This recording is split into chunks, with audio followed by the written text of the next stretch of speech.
Okay, I got the diagram right here for the wiring, and I got myself a battery right here.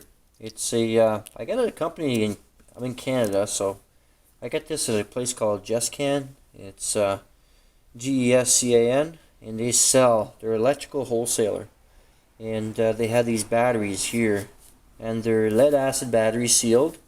It's a 6 volt 5 amp, and that with the tabs on top, and it fits perfectly in the box. It's not too high. The seat closes on it. It's a little bit narrow, as you can tell. There's a bit of space here, but I'll just put something in here, a piece of plastic or something like that, or some wood, cut a piece of wood that thickness so the battery doesn't slide back and forth. I've also got the wiring all laid out right here. Got the speedometer, and I've already labeled what each one does according to the schematic. Switch, which I have the key, thank God, and it looks in good shape in the back, so hopefully this switch works. These are the lights, headlights, high, low beam, I would assume the single lights, horn, etc. But I haven't really labeled these ones yet. I'll have to take a look at the manual. But right now, what I really want to do is put this back in the frame, hook up the battery to it, hook up the coil, and then put the engine in and get this thing running. And then the rest of the wiring, like the single lights, headlights, and horn, I'll figure that out afterwards. Because I know I'm going to have to buy some switches. Like this one here, it's the high and low switch. Yeah, it's in good shape. A little bit of a crack right there. I'll just tape that up. And I've got my brake switch right here. That seems to be okay. But this one here is for the turn signals and horn, and it's in pieces. As you can tell right here. I'll try to fix it, but doesn't look easy, so I may end up having to buy a new switch. Oh, in here, the horn too. Got the horn right here. And right now, I'm putting in an inline fuse. The one I had was done, was shot. So I got to solder this together. Here's the plug. And that's it for now. This is as much as I've got until I put this thing back together. Hopefully everything works. The engine's right here. Everything's done on the engine. I still need to put the side cover right here and that cover right there for the cam.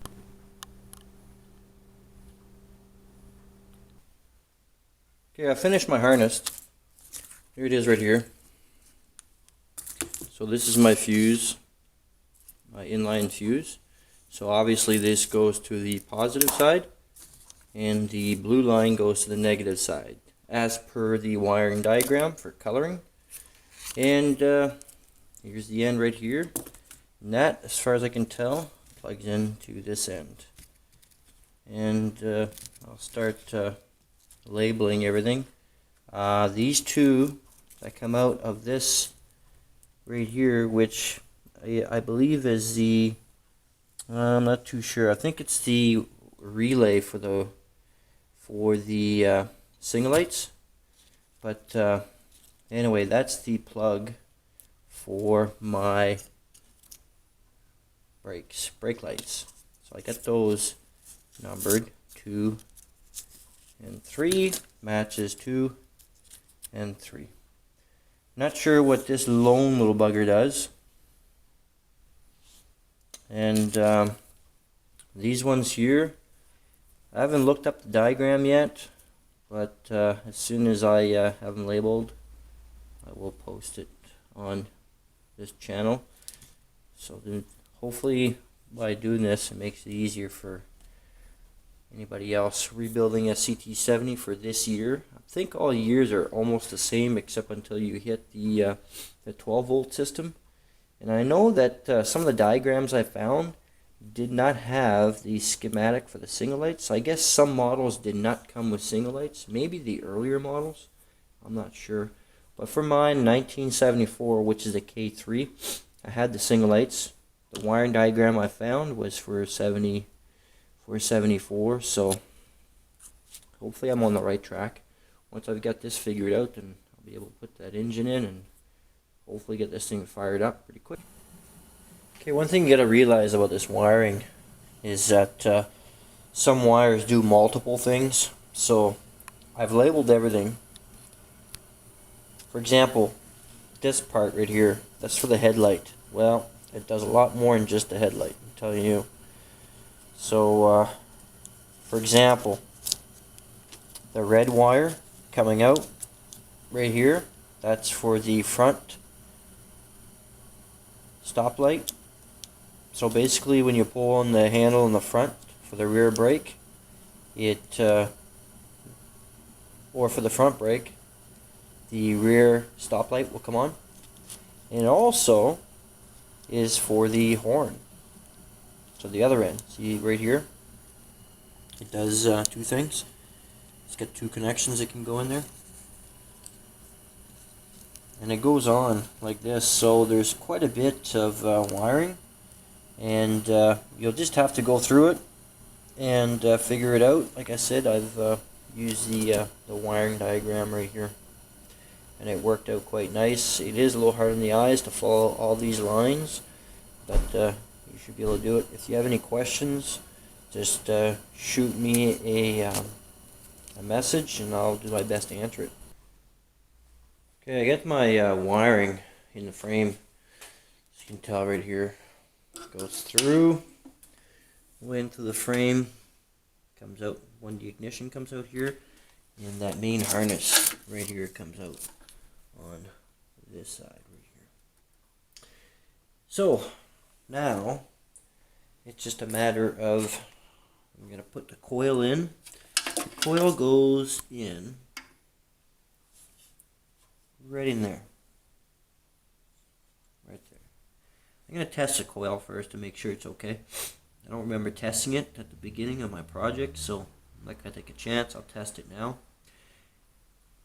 See what I get for reading and go from there. Okay. Well, the bike's been put to the corner for a bit there. Haven't had a chance to work on it. But the as you can tell, I ran the wiring. The coil's hooked up in there, and to the wiring, I've got everything labeled. I am missing a couple of one switch. I'm missing the kill switch, and I believe it's a combo with another switch, with maybe the dimmer switch, but I don't have it, so I'll probably go without it. On my other bike, my 77, it does have it, so it's this one right here. It's the run switch, and I think it's with the single lights. That's correct, yeah, it's a combo single lights. So on this bike here, on my 74, I don't have it. Instead, I've got the high and low switch for the lights, and I've got the turn single switch. And I'll probably just leave it that way, because my ignition switch hopefully works, looks in good shape. I can use that to kill the engine.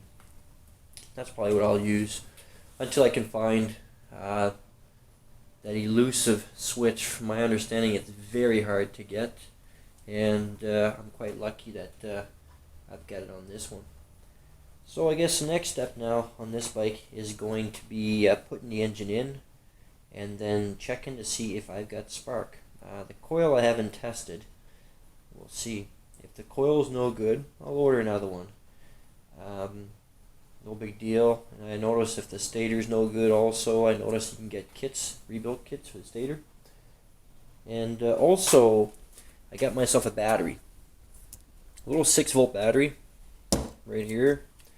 It's a, I believe, let's see now. It's 6-volt, 5-amp. Little lead acid battery. Not very big, but it fits perfectly in here. Height-wise is good.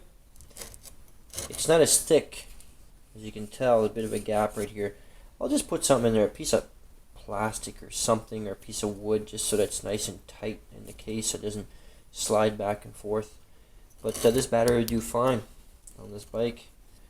and it wasn't much. I think I paid $20 for it or less. I think it came up 20 with tax. I got it at an electrical surplus or wholesaler. Was a pretty good deal. I couldn't find one anywhere else, so anyway, that's it for now. Next step is going to be putting the engine into the frame, and then hooking up the wiring and see if I've got spark.